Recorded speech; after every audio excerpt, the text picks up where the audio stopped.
Yo soy Elenice Macedo, trabajo en Fujitsu. Hasta muy poco llevaba todo que era el área digital de la empresa, que incluía toda la parte de inteligencia artificial, blockchain, analítica avanzada, RPA.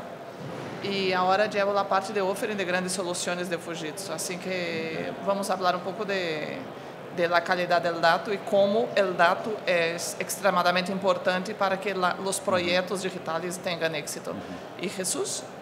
A ver, yo soy el responsable del área de digitalización, entendido desde el punto de vista de, sobre todo, muy enfocado a la parte de dispositivos de captura y tecnologías asociadas. O sea, yo llevo trabajando en este área o asociados a proyectos de la digitalización, específicamente del documento, ¿desde cuándo?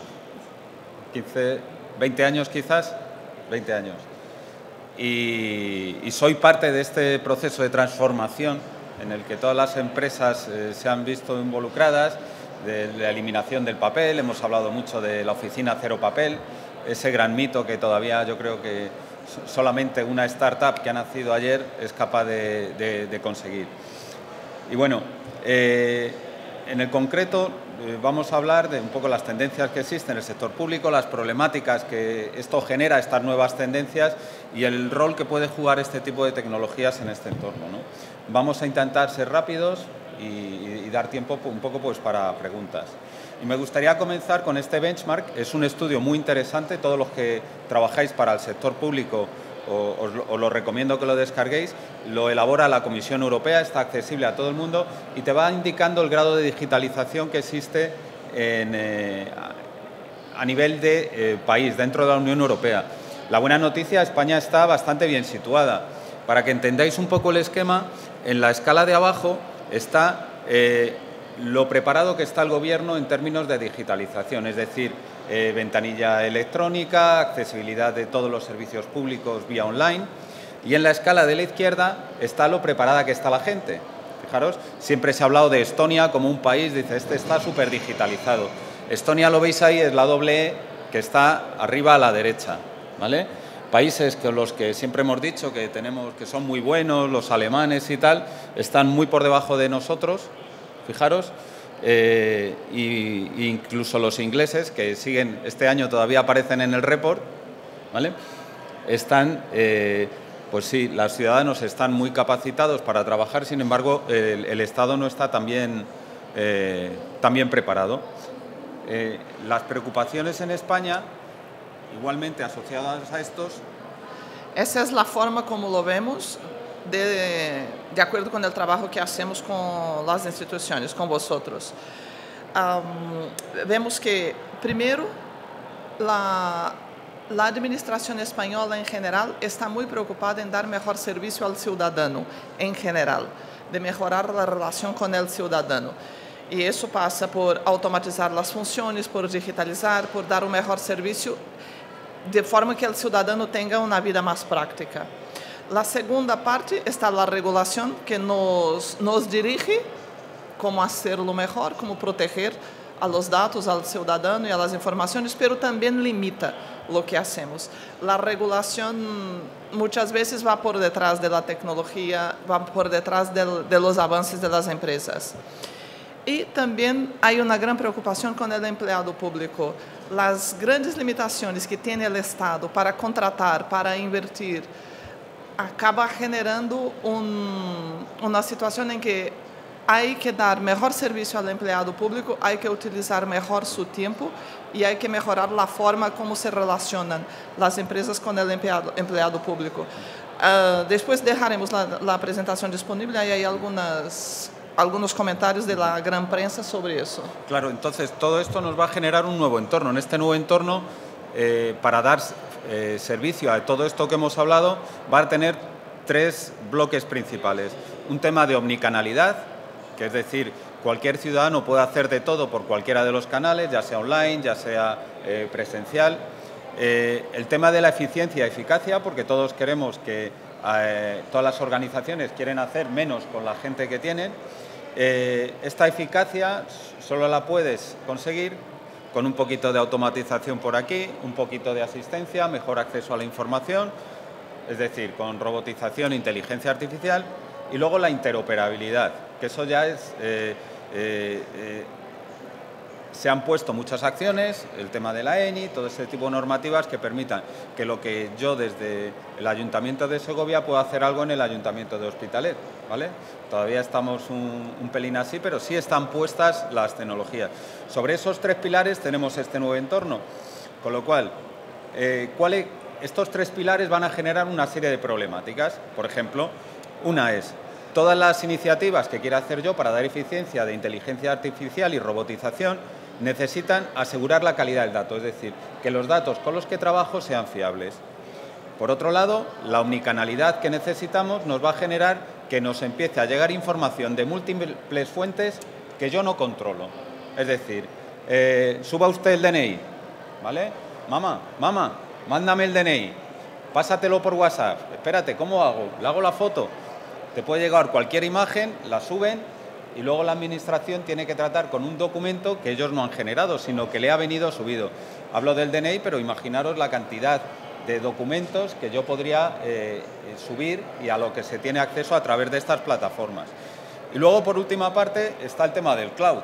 El cloud, dentro de la Administración, es la plataforma, por decirlo así, global, donde va a estar todo subido, ¿no? Con lo cual, si volvemos al tema de la omnicanalidad y pensamos de nuevo en las iniciativas de automatización, nos damos cuenta de que al no controlar la ingesta de información, cómo me viene, cómo no me viene, cómo de legible es, puedo estar generando un gran problema. ¿Por qué? Porque si mi motor de inteligencia artificial no es capaz de leer con claridad lo que pone en el documento, a pesar de que una persona lo pueda hacer, ¿vale? Tenéis que tener claro que todavía no está la situación como para decir yo puedo leer cualquier cosa, como lo lee un humano y de forma eficiente. Pues nos encontramos que estas iniciativas de inteligencia artificial y robotización pueden fallar. Pensar que una imagen no es un dato. Es decir, hay una evolución natural, ¿no? Igual que yo cuando hacía fotos, la ponía en el marco, punto. La única pregunta que tenía era ¿dónde pongo la foto? Según ha evolucionado la cosa, ahora ya hago la foto con el móvil, te dice los parámetros con los que has capturado, quién está en la foto incluso en algunos casos, te viene a decir también dónde la has hecho, cuándo, cómo, una serie de metadatos. Con el mundo de la documentación ha pasado exactamente lo mismo. Primero, la única pregunta era ¿dónde archivo esta imagen? Luego ya la tenía metida en una base de datos, en formato PDF. Ahora ya le meto el timestamp porque lo he metido en la ventana de registro, pero sigo guardando, ojo, imágenes que digo yo de pasta de madera, sin saber exactamente qué contenido tiene.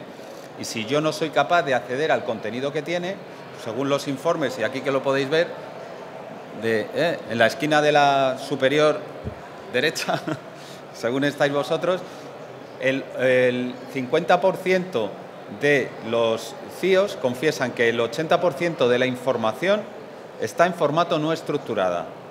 Hay mucha que puede ser inservible, pero seguir pensando que el 80% de la información puede estar en formato no estructurado.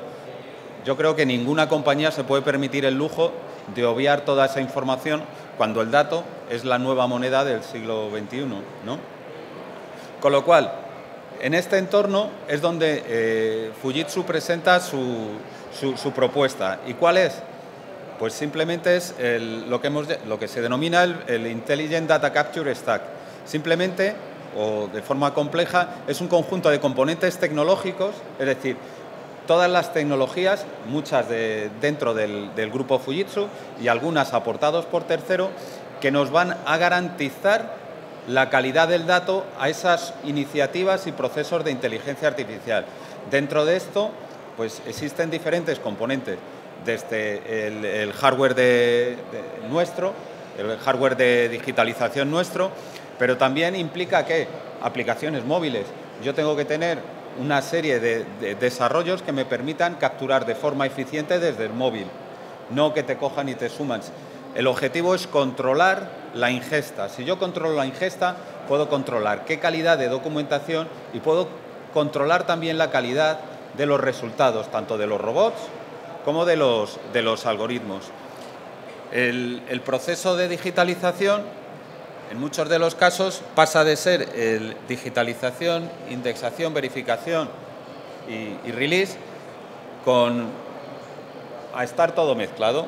Yo puedo indexar directamente desde el dispositivo, puedo verificar, con lo cual a la hora de afrontar un proyecto tenemos que verlo de una forma holística, es decir, qué automatismo quiero conseguir, qué calidad del dato necesito y qué componentes tecnológicos voy a necesitar para garantizar esto. Si no lo hago así, puede estar todo abocado al fracaso.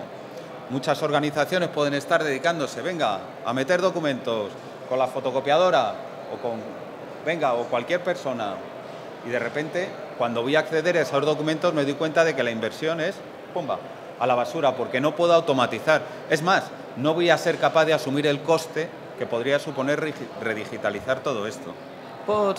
¿Por qué lo hemos puesto así como una solución transversal?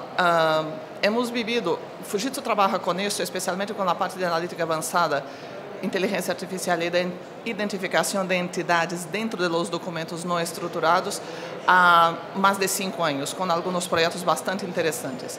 E nos chamam clientes que estão trabalhando com a parte final, com a parte mais sexy. Todo que é a inteligência artificial é aprendizado. Se o aprendizagem empieza com documentos mal escaneados, por exemplo, número de DNI que o 8 e o 6 se confundem. Não, las máquinas, los algoritmos no aprenden.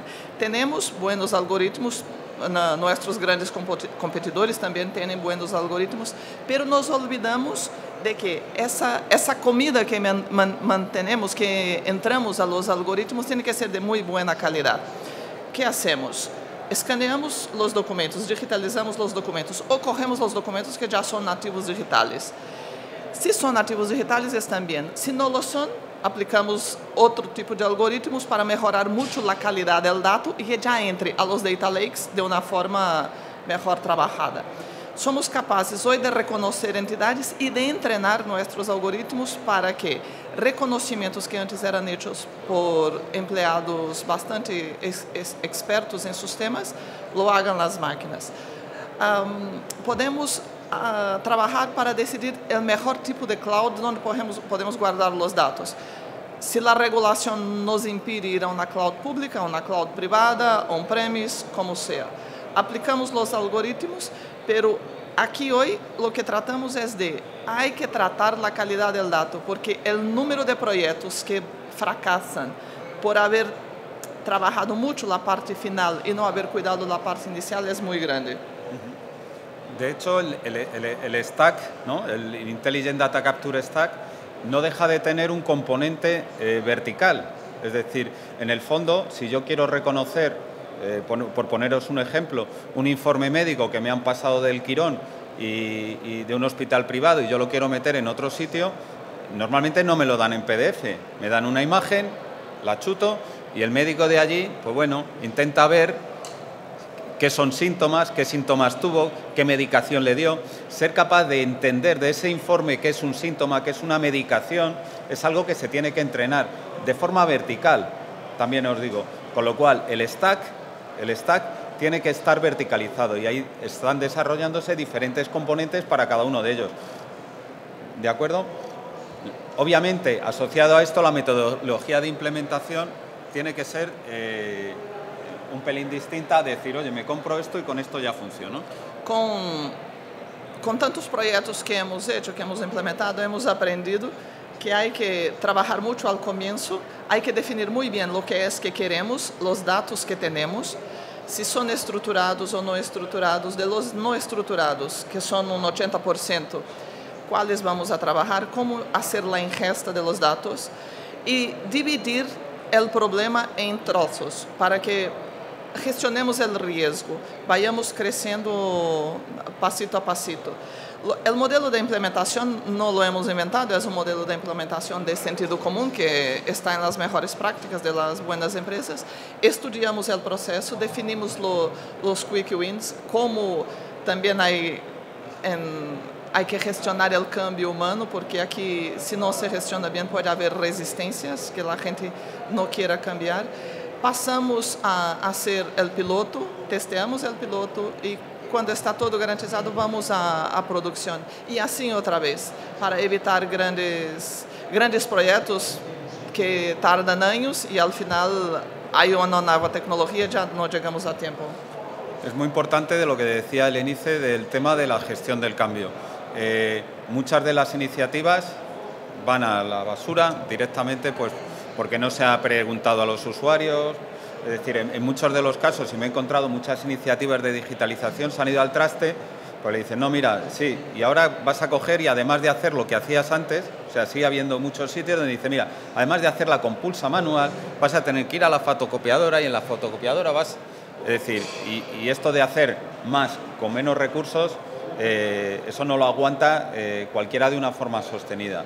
Con lo cual, gestionar el cambio tiene que ser una parte, es decir, todos los grupos involucrados tienen que ser parte de este desarrollo.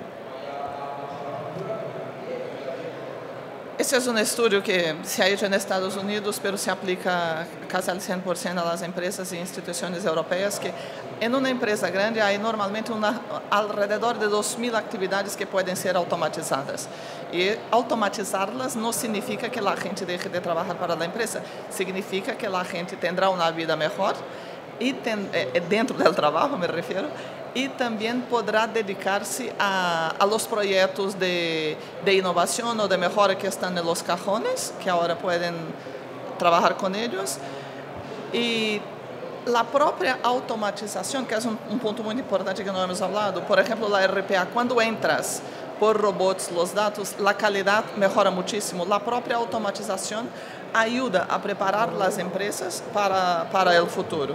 Es por eso que las tecnologías de RPA también tienen que ser una parte a considerar dentro de la definición de este stack, ¿de acuerdo? Y bueno, aquí, por los que a lo mejor no estáis muy duchos, establecer una diferencia entre lo que es qué cosas se pueden hacer con robotización y qué cosas con inteligencia artificial. RPA lo que hace es un robot que automatiza funciones que hacemos. Automatiza la interacción de un humano con el ordenador. Puede abrir un correo, leer un correo, identificar campos, todo muy bien parametrizado. Puede abrir aplicaciones, puede hacer compras por internet, puede iniciar una llamada por teléfono, pero basicamente un robot de RPA no aprende. Están evolucionando para eso y ya empiezan a integrar partes de inteligencia artificial. La gran ventaja de la automatización por RPA es que mejora la entrada de los datos y mejora mucho la vida de la gente. El paso siguiente es la inteligencia artificial. Teniendo buenos datos, el robot que ya hacía la entrada de los datos, podemos evolucionar para que él aprenda y tome decisiones muy básicas. Y eso está evolucionando muy rápido. Pero la gran diferencia es esta. La RPA automatiza, por ejemplo, un ejemplo que es muy sencillo. Tienes un centro de atención al ciudadano. Y el ciudadano llama, en vez de que la persona que está al teléfono tenga que entrar en 3 aplicaciones distintas para recoger los datos del ciudadano, da un botoncito, el robot con las debidas contraseñas y con toda la seguridad, va a las aplicaciones y ya monta la pantalla. Eso reduce mucho el estrés y mejora mucho la calidad, reduce los errores en unos porcentuales impresionantes. Ya la IA, la inteligencia artificial, sería otra cosa. Basando en los datos que ya tenemos, orientar a que la respuesta sería esa o aquella. Por eso la importancia del dato. El segundo no aprendería si los datos del primero no están bien hechos. Ajá. Y bueno, ahí vamos a poner una serie de ejemplos aplicables un poco del stack. En un caso, por ejemplo, hemos hecho en experiencias en justicia, para la gestión de las sentencias judiciales, pues se puede, en un 60% puedes reducir el tiempo dedicado a la clasificación de las sentencias y la búsqueda por contenido. En el entorno de la inteligencia artificial mezclada con todo este tipo de tecnologías, hay muchas iniciativas, hay muchos pilotos, muchos fracasan, otros no, pero lo importante es tener el control de si no funciona, por qué no funciona y cómo ajustarlo. No te puedes quedar enganchado con un proyecto, como nos hemos encontrado muchos clientes, de que tiran meses y meses y entrenando y esto no acaba de funcionar. A lo mejor el problema está debajo. La primera referencia es en el área legal. Lo que hacemos es leer contratos. El robot lee não é um robô, é uma plataforma nesse caso. Os contratos já são nativos digitais, já são generados em formato Word ou PDF. Nossa plataforma lê os contratos usando NLP, a compreensão da linguagem natural, e busca os principais componentes de um contrato. Quem são os intervenientes, quem é o demandado, quem é o comprador. Vai aprendendo e isso pode reduzir muito a parte que tens a um experto leyendo um contrato por 2 horas. Lo que hace la plataforma es dar al experto ya todos los campos ya clasificados y el experto puede eliminar esa parte del trabajo aburrido.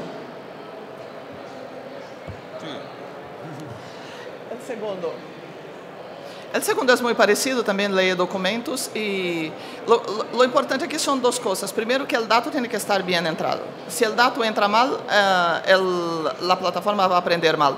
Y la segunda es que hasta que tengamos esses algoritmos aprendendo a fazer isso com um nível de acerto bueno, nós hemos tardado entre 4 e 5 anos. Assim que, se empezáis agora, em 4 ou 5 anos tendréis os algoritmos bem entrenados. Hay mucha aplicabilidad también en lo que hablábamos de la codificación de historiales clínicos con asistencia de este tipo de cosas y luego soluciones un poco más básicos, ¿no? Pues se pueden hablar controlando el stack, de dar una gestión eficiente de todo el tema de visitas o simplemente en ingesta automática de procesos selectivos. Muy común cuando sale una nueva plaza en entorno sanitario o en universidades, que aparece la gente con trolis llenos de méritos, que quiere digitalizarlo. Según la Ley 39 habría que digitalizarlos de forma unívoca y entonces, en función de cuál sea su problemática, de qué cantidad tiene online, de qué cantidad aparece por otros sitios, se le propone la stack de captura que tiene que decir, oye, puede implicar dispositivos, puede no implicar dispositivos y qué tecnología tengo que utilizar para hacer esa captura automática de información. Y luego, pues bueno, otra de las cosas, y estuvimos presentando en los talleres, cómo hacer una integración eficiente de soluciones de captura ya cuando a veces la aplicación ni la controlamos, ¿no? Estoy hablando de Orbe, de Geyser, plataformas de muy común uso en la administración pública, con la que hay que muchas veces integrar algo más que un dispositivo. Intentar crear esta plataforma personalizada, este stack de productos de forma que le puedan garantizar a la entidad que pueda acometer con seguridad este tipo de iniciativas. Y con esto... Si tenéis preguntas, si sabemos contestar, contestamos. Si no, contestamos después. Todo el stack es modular, es decir, si tenéis la necesidad de mejorar la ingesta digital de los documentos, podemos hacer projetos assim. Se são projetos de governança do dados, de identificar que dados vão à cloud pública, à cloud privada, que dados devem estar replicados, de segurança. Temos também aqui, não hemos mencionado, mas todo isso, temos bom serviço de segurança digital para gestionar todo isso. Podemos trabalhar com projetos também de forma modular, não hace falta que a necessidade incluya todo o end-to-end. ¿Alguna pregunta? ¿No? Preguntas que no sean muy complicadas. Bueno, pues como no hacéis preguntas, la hago yo, ¿no? Te la hago, por ejemplo, así. ¿Crees que un documento digitalizado tal cual dice el estándar, 200 dpi blanco y negro, te garantiza, es decir, sin simplemente decir es un documento DNI 200 dpi blanco y negro, ¿te garantiza que vas a poder extraer de ahí información? Uy. No. Bueno. Ha contestado que por supuesto que ha dicho que no. Ha dicho que no. Y bueno, nada más, muchísimas gracias a todos por vuestro tiempo. Estaremos ahí en nuestro stand desde hoy hasta el final, pues para hablar, colaborar, escucharos y nada, muchas gracias a todos.